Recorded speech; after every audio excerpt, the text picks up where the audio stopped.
The following is a production of DallasCowboys.com and the Dallas Cowboys Football Club. How about them Cowboys? Yeah! Go Cowboys! Let's go, baby! Are you ready for a break? Yes. Are you ready for a break? Absolutely. Ready for a break? Yeah, and so much for that. It's time for The Break on DallasCowboys.com We were on a break! with Nick Eatman, David Hellman, Ambar Garcia, and Derek Eagleton. It is Friday, November 5th, 2021, Season 17, Episode number 55. Welcome to the latest edition of The Break, live from the SWBC Mortgage Studios. At the start, we appreciate you guys joining us. We've got Nick and Amber here with me. Dave will be joining us here in a moment once he finishes the walk-off with Coach McCarthy after his press conference. We are going to, during today's show, get you guys ready for Cowboys versus Broncos. We'll have some storylines that we're going to talk about. We have a little game of see or no that Amber's going to put together for us, and then we'll get to some fan questions, hopefully, in the final segment. You guys can call us. How you do the accent. Like, See no. or no? Is that not right? Did I do it wrong? I mean, no is no. No, it's just no. guess. Just No. see or no. Yeah, no, No. it's pretty universal. Okay, good. And then in the final segment, or throughout the show, if you guys want to call us 888-855-2297. Again, it is 888-855-2297. Our trusty producer, Chris Beam, will make sure he gets you on, and we'll get a chance to talk to you guys, answer some questions. Nick will be happy to answer your questions. And what was that? Is that your phone? It's a drop. Oh, okay. It's a drop. Oh, sorry. Wow, I thought that was Amber's phone. All right, cool. Said I'll get them on, so I went ding. I'll get them on. Awesome. That's great work by our trusty producer, Mr. Chris Beam. All right, Nick, let's get some updates on some injuries. Obviously there were a lot of people listed on the injury report this week. I think the most interesting one was CD because it happened during this week. It's not like it's coming off a game that he came back into or something.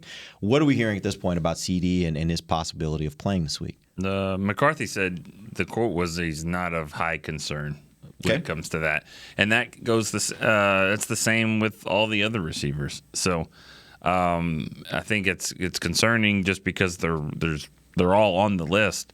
But I think all of them are expected to play, and that includes Michael. That includes Michael Gallup. He said he looks looking good. Now they have to make a roster spot for him. They don't have to play him, but I think it might come down to just the comfort level on where CD is, where Amari is. Obviously, Cedric Wilson, Noah Brown. If they feel like they need to play Michael Gallup, they probably will. If everyone was completely healthy, then they may not play him. But I think he's good to go. And if they can figure out a spot on the roster, which I'm sure they can, then I bet Gallup can play this week. And it probably would make sense to do it, considering all the other injuries and just CD a little banged up. Mari's always banged up, but. I would imagine they're all out there, even Gallup. Do you think it factors in? It's a question for both of you guys. Do you think it factors in that you've gotten so much production out of your wide receiver group that there's no reason to push him out there unless he's at a point where you're like, he's 100% ready to go, put him out Gallup. there. His wind is up, all those things. He's ready to go before you actually put him back out there. Not to take it a full step further and talk like beyond this season right now, but I actually received multiple questions about Michael Gallup and what happens with his return, with Cedric Wilson having so much success currently, and maybe them realizing like, okay, we can actually, we have been doing it without Gallup. Does that really hurt Gallup as far as like, well, do we re-sign him? Clearly, they didn't opt out for trading him or doing anything with him. But as far as his future, I don't know where you guys feel about that. If that would even be an option to where although he would be pretty high, huh?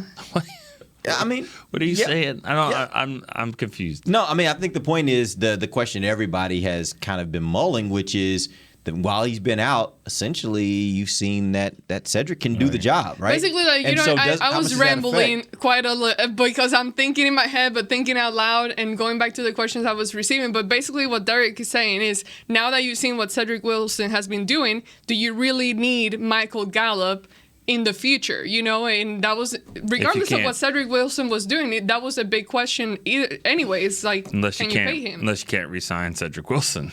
True. You got to figure out you got to sign him as well. And the question becomes, how much are you willing to pay or do you But he'd even be when you start cheaper. when you start talking about the negotiation, that's where it becomes a situation where do you put it out there to both of them, like both their agents, we're only going to sign one, and here's kind of what we're looking at, and then you kind of figure out where you can get the best deal between the two. The interesting thing here is more in this vein is for me, like what does Michael Gallup garner on the street? Like how many teams look at him and say he is a product of a system and other guys ahead of him that may have been getting more attention versus we can bring him in here into our team, and I'm talking about other teams out there, and we can make him the number one or the number two, pay him really great money, and he can produce at the same level that he produced in Dallas when he had the 1,000-yard season. That's the question, and I don't know if I know the answer to that question right now. Yeah. Obviously, their scouting departments will make those kinds of determinations. I mean, they've got a lot of time to figure it out. A lot of things will happen in between now and then. There might be a completely different narrative when it comes to the wide receiver position. I think the good thing is now is that they have surplus in receivers. Get them out there. If Amari has to sit out a game at some point, which could happen. I mean, he's dealing with so many things. Maybe once Gallup gets back, maybe they'll do that and just rest him for a game or two, if that's needed. This might just be what Amari does. I don't think you have to make any decisions on anything. Yeah. And it's a good problem to have, but there's, like you said, there's going to come down to they're going to have to figure out at some point who do they want to keep? They want to keep this third best receiver, or do they want to keep a guy that is showing the versatility that nobody else on this team has it? And now I'm talking about Cedric Wilson. Yeah. What else? Go ahead. I was just going to add that also that's the perfect position for a guy that's hurt to come in and transition back into the game because of all the rotations that happen where you don't necessarily need to absolutely have him out there the 100% of the time. Mm-hmm. And Merry Christmas, Dave. Merry Christmas, buddy. Merry Christmas, guys. Love it. for those who are not watching the show, this is great. Derek put a nice little Christmas cushion. That's courtesy of Mrs. Eagleton, so take care of it. I need this for my lower back pain. There you go. Exactly. That's what I was thinking about. I figured it could be helpful and it could get you in the spirit. Thanks, everybody. Backstory: Dave wore just a red shirt, and all of a sudden, everyone 2 days ago was like, "Oh, it must be Christmas around here because it was red." That's not true. It's fine. What? We don't have to. Are we going to do this every day? I'm sure we were talking about. I don't know if we're going to do it every day. Sure, we were but talking about some interesting football stuff. We were talking about Michael Gallup, and we were talking about Cedric Wilson. We were talking about who's your better third wide receiver. Who's going to be? Well, I mean that's kind of the basis of the conversation here. Is like if you have to choose between the two, because Nick made the point. Obviously, both of them are going to be free agents after this year. If you got to make choice between the two, who's your better third receiver? You mean for the long term? I thought you meant. Yeah. I was like, who cares? They're both going to play. Here. Yeah, the question was the long term. You think that? You think Gallup will play? Oh, I didn't mean Sunday necessarily. I just mean in general, you can rotate receivers in and out.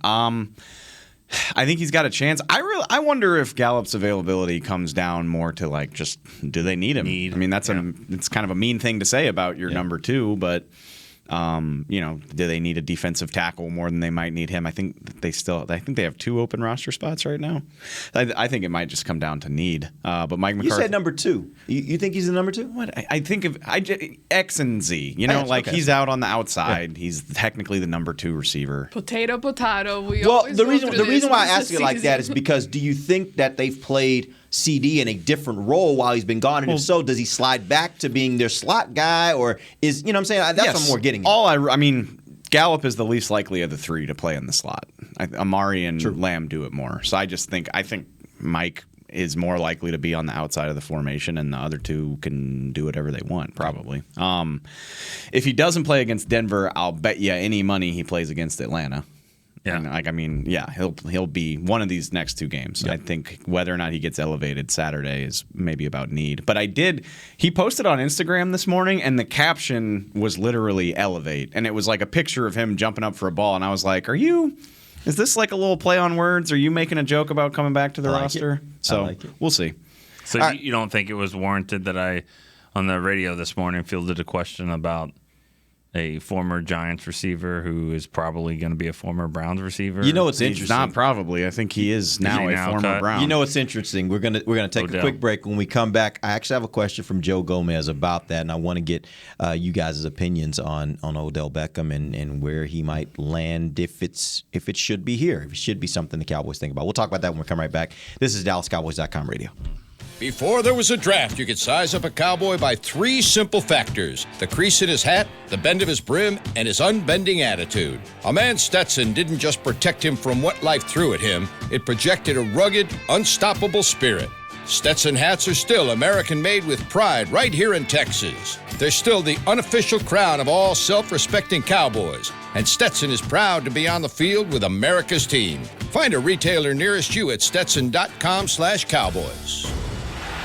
The Cowboys way, where 16 Hall of Famers and 5 championships shows us what success looks like.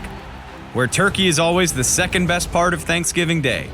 Where we are all defined by one single thing, the star. Where we as fans know it's our job to keep the tradition going. Bank of America is proud to be the official bank of the Dallas Cowboys and to support the quest of living life the Cowboys way. Copyright 2020, Bank of America Corporation. Want to use what the pros use? How about the official men's skincare brand of the Dallas Cowboys, Jack Black? Right now you can get the Jack Black Starter, a curated collection of Cowboys locker room favorites for just $10 with free shipping. The starter includes 4 Jack Black skincare favorites plus a full-sized intense therapy lip balm. Go to getjackblack.com/cowboys and use the code word TEAMJB. That's getjackblack.com/cowboys. The Jack Black Starter, $10, free shipping. Honey, big news. Gary, are you okay? Oh, I'm not Gary anymore. I'm Jackie Flash. What? See, I want the latest smartphone, but the best deals are only for new customers. So, to get a new customer deal, I changed my name to Jackie Flash. Okay, but the best smartphone deals at AT&T are for everyone, new and existing customers. That's huge. Then guess who's getting a deal? Is it Jackie Flash? Jackie Flash. It's not complicated. At AT&T, our best smartphone deals are for everyone. Restrictions apply. Visit att.com for details. Back to the break. If you can't give someone a red pillow, give the gift of the Cowboys this season with the Dallas Cowboys United membership presented by Globe Life. It's the fan experience for the ultimate Cowboys fan membership. Start at just $20. You include exclusive fan pack and VIP member experiences. 'Tis the season. Visit DallasCowboys.com/United to get yours today. It's beginning to look a lot like Christmas. You like Christmas? I love Christmas. But you don't like Thanksgiving. No, I love it all. You love it all. I love it all. You've gotten painted into the corner now of being the guy who hates Christmas. That's what bothers me. Right, I know, right? It's not that it's whatever. If y'all want to put your damn trees up, I mean, there's a bowl of Halloween candy upstairs that's still sitting out. Like, we haven't even cleaned up the decorations. It all can run together. Like 2 full months of greatness. Just holiday. There are rules in the society that we should. It's fine. Whatever. All right, welcome back. Second segment of the break live from Nick is just confused. Second segment of the break live from the SWBC Mortgage Studios at the Star. Let's talk. Before we get to storylines, there was a question that came up. Joe Gomez asked this question. Nick, you mentioned it before we went to break. Odell to the Cowboys. What do you think? Why? No. Not needed. I think we're all kind of on the same page. Just with not. this. Give me the good rationale as to why. For fans out there that are saying, but why not? He's Odell Beckham. Just give the rationale. Because we just tried to figure out how Michael Gallup, who's going to get a bag of cash at some point in the offseason, is going to fit into the 3rd or 4th receiver. Cowboys have a 4th receiver on this team right now that's going to get a lot of money. Not sure who it is, but they don't need a guy that's coming in here that's not 100% healthy. He's obviously had issues in that locker room. His dad won't get off Twitter. I mean, there's just issues that don't seem to need to be play into this, because I don't think he's the guy that's making that catch over Brandon Carr anymore. I don't think he's doing that anymore. I could be wrong. I think he still has that talent, but is it like if the Cowboys desperately needed a receiver, I'd be pounding the table, but they don't. I'm wearing an LSU sweatshirt. I love Odell Beckham. I love him. I don't think he's the bad guy that he gets painted as a lot. But does drama follow him everywhere he goes? Yep. Do the Cowboys need him? Nope. So why are you inviting that into your locker room unless there's a need? One of the things that I love about this wide receiver core is the fact that they seem to be, everything we see and hear, to be very unselfish. They are very much about the team. They celebrate each other when it comes to getting the ball and whoever. And there's even to the point where it's kind of playful, like, can I get this one? You want to get this one? Like, that's the part of this wide receiver group that actually works, because in an offense like this where you got so many weapons, everybody has to be about the team. If you get one person that's about, hey, I need the ball, it disrupts everything, and then everybody else starts being territorial.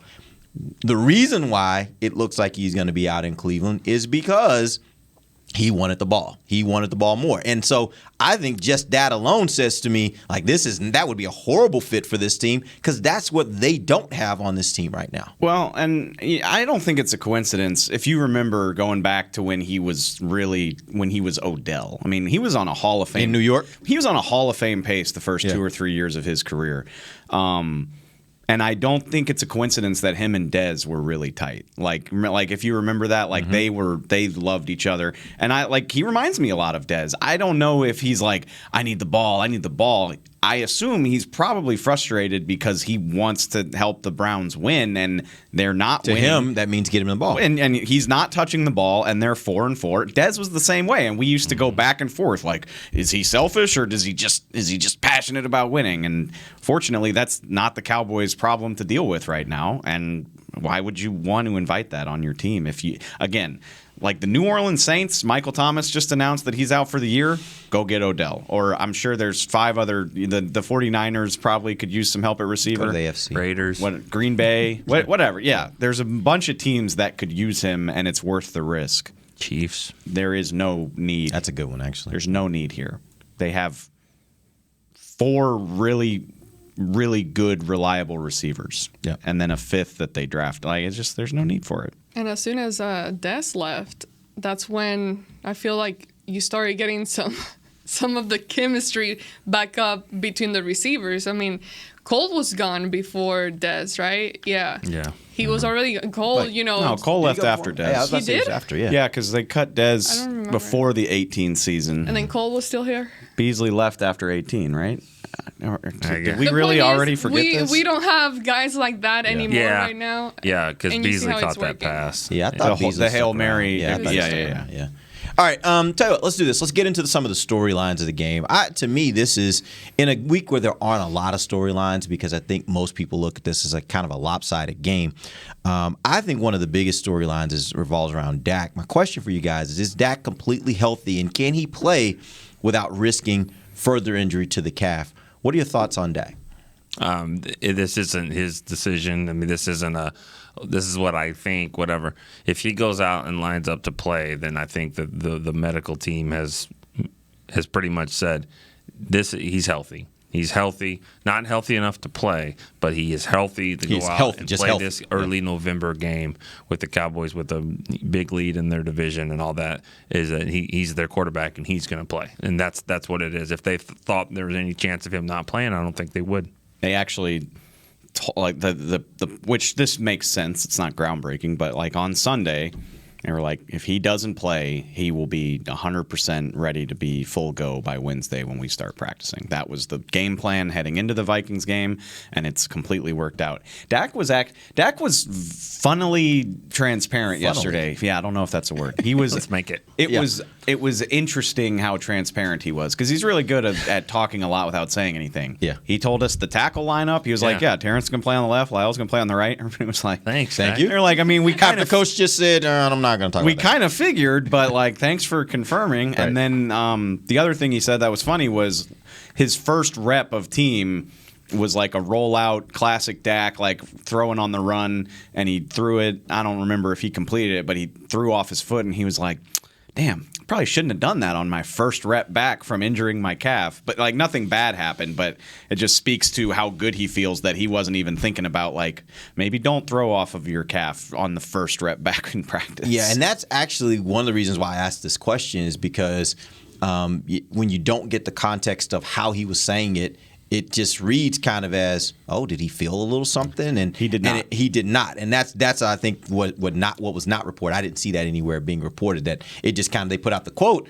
and I'm like, so did he feel something or not? Fine. But that's good. That sounds good. McCarthy said he talked to him this morning at play caller meetings, quarterback meetings, whatever, and he's good. He's going to play. Awesome. He feels good. I'm not worried about his health. Okay. Clearly, the way they handled last week with his injury and him trying to play for the game against the Vikings, I mean, I thought the fact that they waited like literally last minute, right? Minutes before turning in the inactives and all that in the list, it was amazing. And the decision making of being like, you know what, let's just sit him down and not really risking it. That speaks volume to what they're doing too, and not, just having confidence in their backup and just not wanting to harm him at all for any means. Yeah. See, I don't even know if that even happened that way. Like that's what they said happened, but you also heard that Dak told the team or told players on Thursday or Friday he wasn't going to play. To me, that speaks volumes for what. Then what was all that thing happening on game day on the field? Gamesmanship. Right. That, and I also think part of it might also be, and you and I talked about this. Sometimes you know how it is when you have kids. You kind of play along. Sometimes you know what the outcome's going to be, but you kind of play along with them just so they feel like you played along. So I do wonder if some of it was kind of like, okay, Dak, we'll wait up until the game and we'll kind of let you warm up but we know you're not playing and you know you're not playing, but we're gonna play along and we'll just kind of do this and then we'll say, okay, go sit down. There was a lot of drama in those videos that were being released. But as you were watching it, as you were watching it, it actually, the first little bit he was working on the chords, but then when they actually started warming, with the quarterbacks actually started throwing, he wasn't even throwing usually the starter is throwing with the ones and getting. He wasn't. He was like throwing at the end of it. Yeah, there were a lot of things that said he wasn't really playing, but he told Amari on Friday that he was down. But my point to all that is the fact that I've been covering this team for a long time. When things happen on Thursday or Friday, they get out by Sunday. That happens. Yeah, they're not getting out. Yeah, things are staying in. I mean, this is a close-knit team. Yeah, well, if Dak wants to say it, he wants to say it. Right, yeah. But for sure, for the most part, like, I agree. It's way more McCarthy's.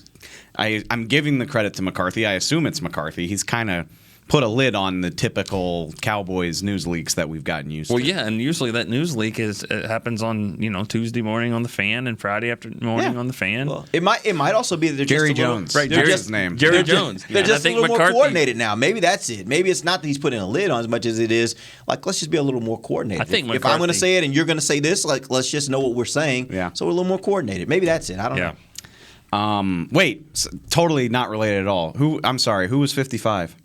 Oh, we didn't play. We didn't do 55. Give me 55. I'm stealing it from you. Rolando McClain. Let's go. I love my guy. That was that guy. Covered. Yeah, that was that guy that you were like, if he ever got it together, he would be in the Hall of Fame. No doubt about it. He's the one guy that I remember sitting up in wherever we are in the press box, usually pretty high, without binoculars.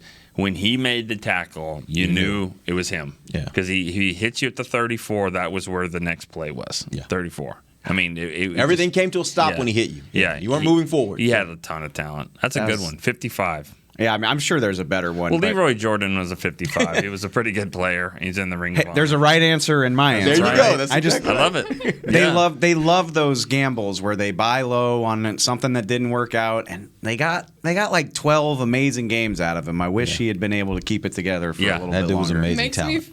I'm starting to feel old because. And it wasn't even that long ago, but the fact that when you guys are bringing up players now that I know the name and that I know who you're talking about, I'm like, damn. Bro, you just had a kid, man. You're getting old. Right.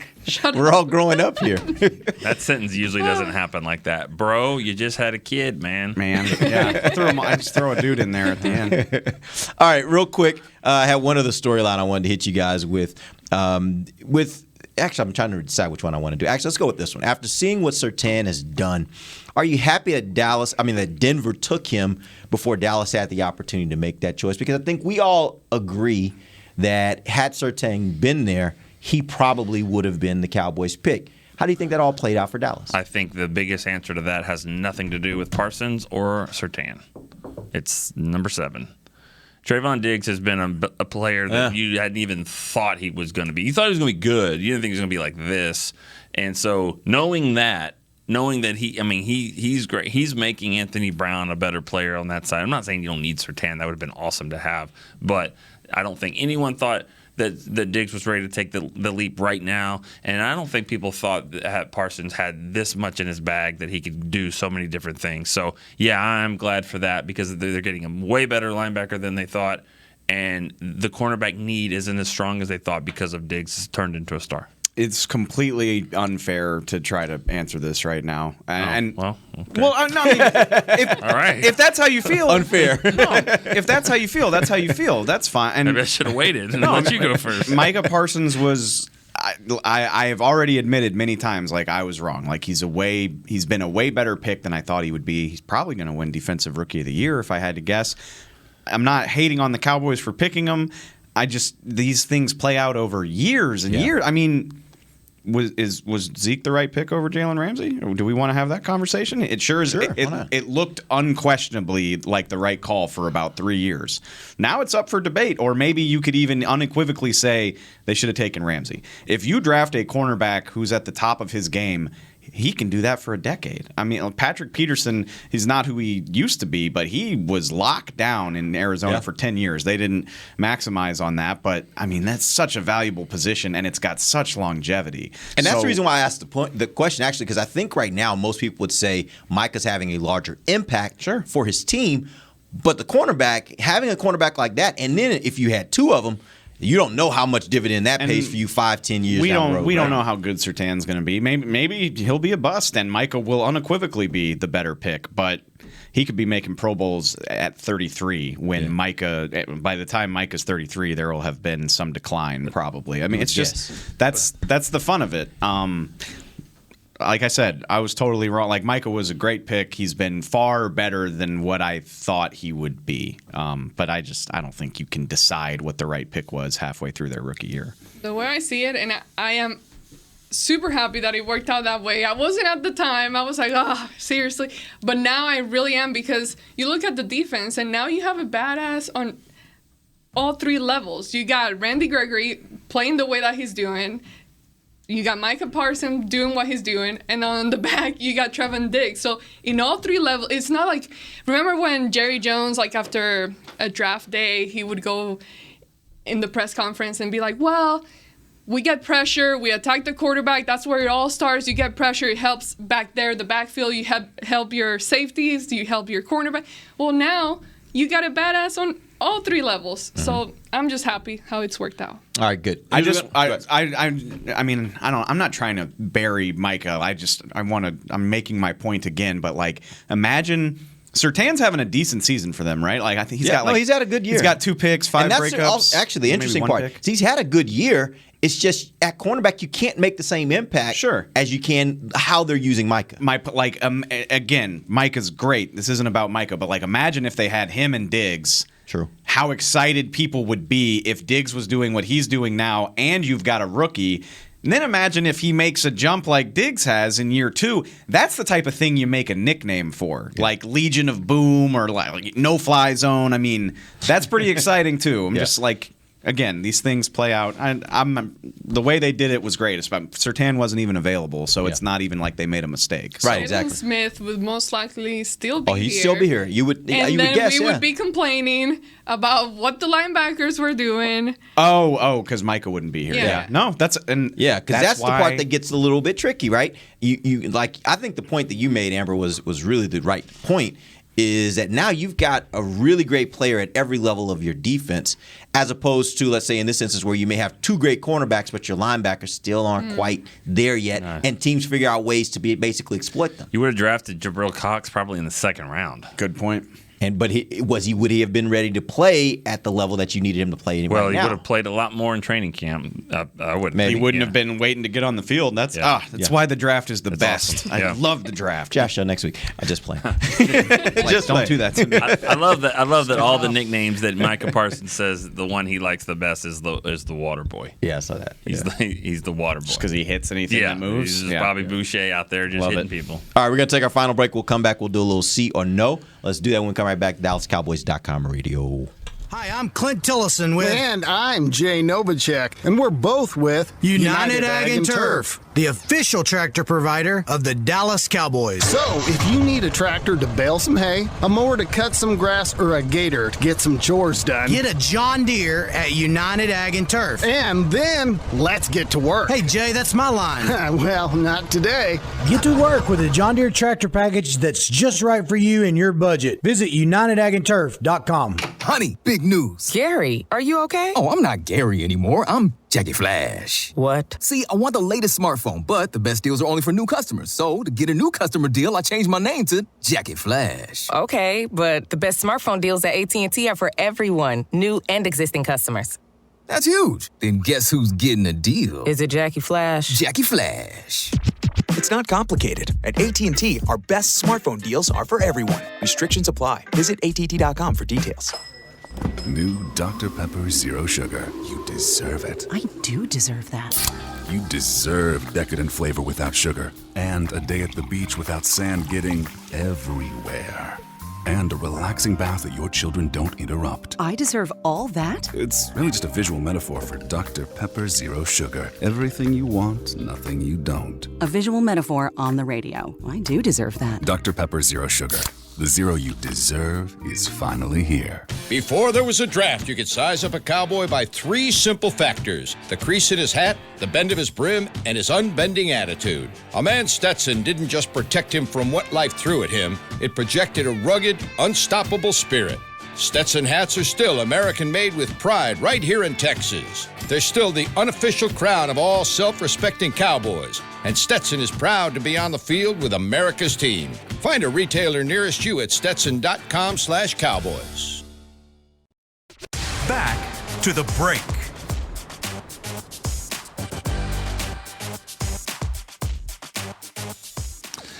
Registration for holiday youth camps is now open. Don't miss the Dallas Cowboys Football Academy and Dallas Cowboys Cheerleader Dance Academy camps on December 21st at the Star in Frisco and December 22nd at AT&T Stadium. Space is limited, so register today at dallascowboys.com/academy. Welcome back. Final segment of the break, live from the SWBC Mortgage Studios at the Star. We haven't done this in a long time, but it's time for a game of C or No. Amber. How much time we got, though? We got about 15 minutes. We'll go a little over today. We don't care about that next show, so we can go as long as we want to go. You want to go an hour? Let's go an hour. Right. Okay, will the Cowboys be more disciplined this week and commit less penalties than they've been average in so far? Hope not. I hope not. Seriously. I mean, I don't. I like it. I like what it's doing. I mean, yeah, the 15-yard penalties, you got to clean those up, but I don't think it's just a coincidence that this team's getting a lot more turnovers, more sacks, and they're playing that way. They're a little bit more aggressive. I think the thing is when on offense, and I said this on yesterday's show, Media Mash, I guess, when they're on 1st and 20, they can overcome it. They have that kind of offense that can do that, and they also bend but don't break. They're getting pretty good on goal line defense as well. So you don't want to make a habit out of it, but I think it leads to other positive things. So as it stands right now, I'm not too concerned by it. I'll say C specifically on offense. These last 2 games have been pretty sloppy in that regard, especially New England. They were both road games. Crowds making a bunch of noise when you're on the road and you're on offense. Plus, especially now that Von Miller's gone, I don't think the Broncos have as good a level of talent rushing the passer and stuff like that. So I bet we see they cut down the holdings and the stuff like that. I say C. I agree with that as well. I will tell you this: the only penalties I'm really concerned about, the ones you were mentioning, those offensive penalties. Yeah, they got to clean up the holding penalties. Yeah. That's a problem. But a lot of that stuff happens on defense. Here's the one caveat I will make is the stupid penalties. Like don't run in and you know it's a bad situation. Like you run in and like when Gregory kind of slung the guy off the pot. Like, okay, I get it, but that's not a overly aggressive penalty. That's just a penalty of just being kind of crazy. Like, slow down, be a little bit smarter. Like, if you hit a guy close to the sideline, you go for it, because if you're not out yet, you hit him. And so I don't really have a problem with those kind of things, those overly aggressive kind of penalties. So I think it's just a matter of being smarter and get rid of the freaking holdings calls on offense. Like, if you do that, I feel like this team is right where it needs to be from the standpoint of managing penalties. This one's fun with some of the things that Kellen Moore has been doing. An offensive lineman will score a touchdown. I don't know if he said this week. You mean this week or at any point? He said this week. The law of averages is not on your side if you're predicting that for 1 week. So I'll say no. But this season, absolutely. Yeah, it's going to happen this season. Saw it last night. Clearly, your law of average was wrong last week. What are you talking about? Yeah. Remember when you said by law of average, they probably lose the game against the Vikings? You're not infallible. Yeah, I mean, whatever. It's still, it plays out, okay? I mean, if they play that game 10 times, how many do they win? I'm just saying. 8. Again, law of 8? 4. I'd say more against like 4 that or 5. Yeah, if they play that game 10 times, they're 4. I'm with Nick. Whatever. Oh, I didn't even think about the fact Cooper Rush was in there. Yeah, I'm sorry, my bad. It's a big part of it. Big story. I forgot about that. Oh, yeah. Okay, yeah. So, no, I'll probably still give them 50. Like, it's a 50%. Okay, so they're a better team. It's a coin toss. They're a better team. I'd say 50%. No this week, yes for the season. Yes for the season. C. I actually will say C for this week. What? I'm actually, you know why? Because I think this is the kind of game where you could do that kind of stuff to put it on tape, just so teams have to acknowledge it. So when you get to better games against better teams, then they have to acknowledge the fact that you might actually hand the ball off to one of those offensive linemen. Okay, cool. Who? McGovern. Connor McGovern. Let's go. All right. Ty and Secchi. In my head, I'm like, who is deserving of carrying that ball into the end zone? Yeah, the thing is, I mean, from the Hulk package, which now is different because Lyell's going to be starting on the right side or whatever, but from that package, I think if you hand the ball to Lyell, I was assuming Lyell's not back there. Deep, I know, but I'm just that position right there, man. I will tell you this though. There's nothing that stops them in the Hulk package from putting him back there and putting Secchi over at tackle, and you still run it with the same personnel. I just think you could. You could. I think Lyell would fumble. I don't feel great about it. I don't want an offensive lineman carrying the ball. I would rather they peel off the line and go stand in the flat for a catch. I like that better than trusting him not to fumble. I think McGovern is the best option there. I bet they don't mess around with that much this week, though, just because, they're a little short-handed. They don't have everybody where they would prefer them. I don't think we'll see the Hulk package. We'll see. If you need the Hulk package, though, I think because McGovern will still be at the right. I'm telling you, Bohanna is the left side guy. Maybe. Maybe. It's going to be wild in the press box if that ever happens. Yeah. In the stadium. People are going to go crazy. Yeah, but specific. Nick's been talking about that since training camp. If anyone ever thought about what might happen if, late in the game, fourth quarter or whatever, and the Cowboys, actually finally flea flicker this thing for a touchdown, I might really get kicked out of the press box. I think you because will. You're not supposed to have any kind of, I think you will. Reactions or anything like that. Our beat doesn't listen to that anyway. We work with Clarence Hill. Clarence is just loud. It doesn't matter. It's not like he's cheering. He's just loud. He's not cheering, but you guys are not y'all are better than Clarence, but between the three of y'all, somebody's narrating the game at all times. Yeah, so absolutely. Yeah, absolutely. You didn't hear it in Minnesota. I was doing it the whole game, but you couldn't hear it because it was loud. It was, open air press box. And I found that the longer I've done this, the more I really don't care about their rules. I'm going to talk as much as I want to. We were at a place. I don't care. Okay, EVP. I don't care. What, 3-4 years ago, and we were in Philly. Somebody got kicked out. Remember that? Yeah. Somebody got kicked out for that reason. Because they invite just the most random people will wind up in there. It could be friends of the person who runs the press box, and they're wearing a jersey. Yeah, you're okay. Oh, that happens in Washington all the time. They'll have former players sitting in there, and they're just cheering the whole game. This guy in the Art Monk jersey, he's gonna have to go. Yeah. Have you ever had the pleasure of sitting next to Calvin Hill at a Cowboys game?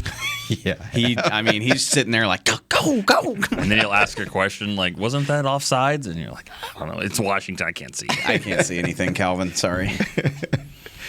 Go ahead. I was just gonna add to that before Nick interrupted me. But Nick, that's what I do. Nick. No, I was just gonna say it'd be interesting if that's something that Kellen Moore does decide to do this week, though, with Dak coming back from an injury, maybe not being such a mobile quarterback, even though he's supposed to be moving fine, and Dave said it at practice, he's been moving fine and all that. But, as far as someone carrying the ball in there, that would be interesting. With his injury. Anyways. Okay. Steele and Gallup will allow us to rest Amari and Tyron late in the season while still competing for a first-round bye. See or no? I'm like when you say rest them for the season, you mean like during them? Like literally sit them for a game? With them being kind of banged up, Tyron, it sounds like he's not going to play this weekend. So then you got Amari, who's kind of banged up as well. If it gets to a point where you're like, you know what, let's sit them both just to rest so they're ready for playoffs and all that. The only way, I would say no, because the only way that happens is if they have already locked up whatever they can lock up. And I think this is going to play out till the final week of the season to figure out who's going to get that number one seed in the NFC. You're not sitting Pro Bowl players if they're healthy enough to play unless you have everything locked up, which right. I can't imagine that's going to happen. Just look around the standings. No, I don't think so. You think about it too. Like everyone wants that number one seed. Obviously, you want that for sure for obvious reasons. Number 4, you don't want that because you got to face a pretty good number 5 right off the shoot. But even 2 and 3, even the difference there. I mean, think about if it was one game, so you could be the 2 instead of the 3. All it takes is that number 4 seed knocking off 1, and you have a chance to host the NFC Championship game. So I mean, like everything matters. Everything matters when you're talking about playoffs. So every game is going to matter probably at the end. I mean, and Tyron's not going to play this week. I'm interested to see how that develops because, I mean, Mike McCarthy said he doesn't have long-term concerns about it. Does that mean he can play against Atlanta? How many weeks does he need? But once he is healthy enough to play again, you're not resting him, I don't think. Will Tank be back for the Kansas City game? No. That was fast. That's really only, I mean, that's 3 weeks away. He hasn't even started practicing.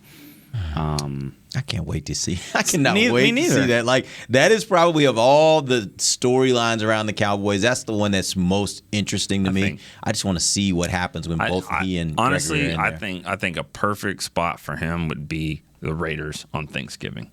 He's coming back from a broken foot injury. Short week. If he plays against Kansas City, which I wouldn't have given as quick of a no, I'd been like, maybe not, because it sounds like he's really starting to get close. We've seen him out now. He's actually working outside with the trainers. So I think we're close there, but it would not be before Kansas City. It would be Kansas City, and then he's got to come back and play in 4 days. I think because the other guys, Dorrance, Randy's been hobbled, whatever, they're going to be banged up. They're going to be – so don't even put that on his plate. He comes back. It's not a short week for him. It's a long 2.5 months. And he's fresh. And he's fresh. Yeah. That's the game. That's my target. Fresh on a short week sounds like that'd be my target spot for him. Thanksgiving. Yeah, I would say Thanksgiving. Yeah. Or and if that's not possible, then New Orleans. That's gonna be a tough game. You think? Yeah. I'm not a believer in the Raiders for some reason. I don't know. I'm just not. There's something about them, and I'm not buying. Well, I mean, they've had their issues this year. There's no doubt, and they got this latest distraction and all that. And I don't call it a distraction. It's a tragic thing that happened, but I mean, it's a distraction to the team too. And first round pick from 2 years ago, not on the team anymore. It's in my opinion, their best receiving threat is a tight end, and I think that makes it hard. That is I mean, that is not a very accurate description of Darren Waller. No, I get that. The point I'm making though is I think when that is your best receiving option, I think it makes it hard if you get in a game where you got to just go back and forth with a team scoring. Because I've seen games where teams have taken Darren Waller out of the game because if that's the best you got, then there's a way to be able to kind of neutralize a really good tight end. Yes, valued listener, we are talking about the Raiders 2 days before the Broncos game. Guys. That's how little we think of this opponent. We can do that. We don't have to play Sunday. I know, I'm kidding. Then they're gonna come and slap us in the face at our own home. Hey, what we know about the NFL is once everybody believes one thing, the NFL has a way of showing you something different. So always, we'll see how that goes. The fact that they can't stop the run very well, that's going to be tough. That's going to be the Broncos' biggest challenge there. It's just because the Cowboys will. Now let's see, with not having Tyron there, but I think Terrence Steele's played well. I think Lyle will be fine. So. I think that they'll still be able to function, and we'll see what happens with Dak. But that's what I think is going to be hard for Denver, is because they're not going to be able to really stop the run. Well, I did have a couple of people ask about that. Zeke and Paul are both with 100+ carry yards this Sunday. I could see it. I could see it. It's going to take a big run by Pollard. He's going to have to bust one. He can, but he's going to have to. That's usually what happens with it's not just steady Eddie the whole game, 100 each. Somebody got a 64-yard run in there. They're going over 150 as a team, I think. I don't know. Not 200. Not 100 each. That's wild when it happens. It doesn't happen very often. Here's what I will be interested to see, and I don't know what I think of this yet, but we're going to find out if a part of what we've seen from Terrence Steele has been about the fact that he's been on the side with Zach. And now that he's not, is that left side going to be a bit of a problem for them, particularly running the ball? I don't know that they're strong on that side like they are with Tyron when Tyron's there. Obviously, when Tyron's there. But I just wonder if this is going to make them a team that just basically has to go to the right. And at some point, if Denver says, hey, you know what? Let's overload the right side and force them to go left, and we think we can manage to hold up there. I just want to see how that works out, because I think we'll learn a little bit about Terrence Steele this weekend. We have the drop broadest. Here we go, Jim. Right up your rear. Okay, overload the right side. I got Zach and the biggest bully of the offensive linemen in terms of and maybe it's enough. Road grading. Maybe it's enough. All I'm saying is I just want to see how that all plays out. There we go. Yeah, I just want to see how that all plays out. I think that's an interesting little side nugget to keep an eye on this Sunday. So we'll see. All right, here's what we're going to do. We're going to go ahead and get our predictions before we end the show. Let's start with you, Amber. Let's go first. What do you think's going to happen? Dave is getting into my head, but I will not allow it with your stupid law of probabilities and averages and fair. All that. Don't be like me. Nobody wants to be like me. Dave. Oh, that was fun. That was fun. That was a good segment. Anyways, Cowboys will definitely win. It's going to be an exciting game, loud. It's going to be fun with Dak being back in there on the field. I would imagine... What a score, sorry. I'm thinking 32-24, something like that. Oh, you think Denver's going to score 24. Okay, I like it. All right. That'll make it interesting at least. It'll be an interesting game. I'm not expecting the Cowboys to really clean up their penalties and all that, so I think that's going to give them somewhat of an advantage in scoring games, but they're not going to be able to catch up to them at the end of the game. Dave, Nick, which one want to go next? I don't care. Dave, go. We're probably going to pick the same score. We've been doing that a lot. It's chilly. It's soup season. So what I'm going to do? Christmas time. It's fall. It's soup season. Start small, man. Just jump right in. You just cannonball right into the Christmas season when there's so many other things. It's finally cold enough in Dallas to drink the pumpkin spice lattes and go. Okay. So I'm going to go home. I'm going to fire up my crock pot. It's soup season. Throw some chicken breasts in there. 2 glasses. 2 glasses of wine. There we go. And the thing about a crock pot is it takes time. You get 4 hours, 6 hours, but eventually you open it up and the chicken breast you threw in there, you can just pull it apart. Awesome. And that's what the Cowboys are. They're going to crock pot the Broncos. What takes longer? I was wondering where we're going. What takes longer, cooking that or getting your pick for the game? That was great. You had the opportunity to go first. What is it? He said they're going to crock pot the Broncos. I love it. That's awesome. It's gonna take time. Yeah. The Broncos, they're stingier than they probably get credit for. They're not just gonna jump out to the races, but over time they will pull away. I would say 30-10. Which I love that you picked 32. I looked this up. With Dak starting, the Cowboys haven't failed to score 30 points since October of 19 when they lost to Green Bay. They averaged since they traded for Amari at home. At home. Sorry, at home. Okay, I was going to the Chargers. At home. I'm sorry. You're right. That is a key distinction. Got it. And since they traded for Amari, which is when I really consider like that's when Dak came into his own as a passer, they averaged 32 points per game at home since they traded for Amari. There you go. So 30-10, it'll be close at halftime, and by the fourth quarter, it'll be comfortably not a game. All right. Nate. I got 28-16 Dallas.